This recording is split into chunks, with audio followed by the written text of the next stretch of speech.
Okay, so the first thing that you're gonna do is you're gonna take your clay out of your bag, cut your clay out of your bag. You're gonna make sure that your rods are on both sides because you wanna make sure that you have even consistency and even thickness with your clay.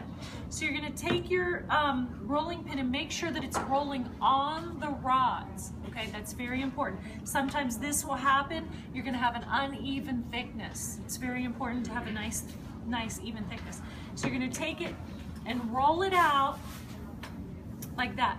Then you want to make sure that your rolling pin is rolling nice and smooth all the way so that your slab is one even thickness.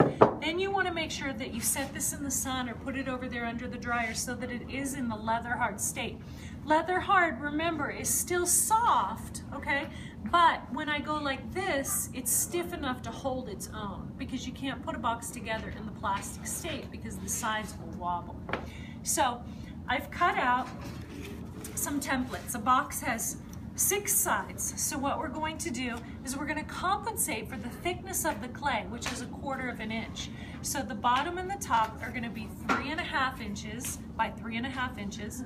One of the sides is going to be 3.5 by 3. And the other side is going to be 3 inches by 3 inches, and we're going to cut 2 of each of these out.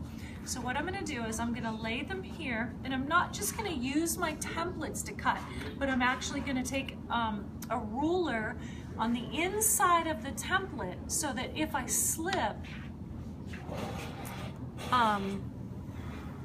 it won't matter because it won't be on the inside of the piece that I need. So I'm going to go ahead and cut all of these out. All 6 of these. Can we stop it and then